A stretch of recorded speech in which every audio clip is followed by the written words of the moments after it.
ఫైనల్గా అయితే ఈ ముగ్గురికి కూడా ఇప్పుడు కొడాలి నానికి ఈ మధ్యన ట్రబుల్ బిగినైందట, ఏదైతే ఆ కేసులు పెట్టేటటువంటి కార్యక్రమం. కాబట్టి ఇప్పటిదాకా ఏంటంటే మనం ఏం మాట్లాడకుండా ఉంటే మన జోలికి రారులే అని సైలెంట్గా ఉన్నారు వాళ్ళిద్దరు. సైలెంట్ భయపడ్డారు వీళ్ళు కూడా. అది భయం ఉంటుంది సైలెంట్ అనేది, అందుకే సైలెంట్ భయంతో. అదే అదే మనం ఏదైనా మాట్లాడితే మన వాళ్ళని పెడతారు, మనల్ని పెడతారు, కేసులు పెడతారు.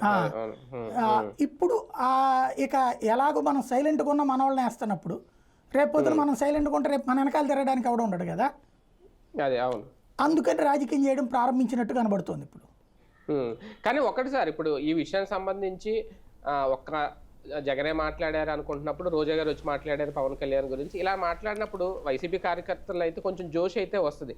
కానీ కొడాలి నాని విషయంలో కానీ వల్లభనేని వంశీ విషయంలో కానీ గతంలో లేదంటే జోగి రమేష్ ఇలాంటి కొంతమంది విషయాల్లో వీళ్ళు బూతులు మంత్రులను, వీళ్ళు వస్తే బూతులు మాట్లాడతారనో, పార్టీకి చెడ్డ పేరు తెచ్చారు ఆ మాటలు మాట్లాడి అనేది. ఇప్పుడు వీళ్ళు మళ్ళీ వచ్చి ప్రతిపక్షంలో ఉన్నప్పుడు మళ్ళీ అగ్రెసివ్గా ఉంటే కాస్తంత అది పార్టీకి లాభం అనుకోవాలా? ఈ టైంలో జగన్కి అండగా ముగ్గురు ఉన్నారు లేదంటే నలుగురు అని, లేదంటే మళ్ళీ నష్టం తెచ్చిపెట్టే అవకాశాలు ఉంటాయా? ఇప్పుడు ఏమన్నా లూజ్ టాక్ మాట్లాడితే నష్టమే. ప్రస్తుతం అయితే లూజ్ టాక్ ఏం మాట్లాడలేదు నేను, కన్స్ట్రక్టివ్గా. అదేలేండి. అధికారంలో ఉన్నప్పుడు అహంకారం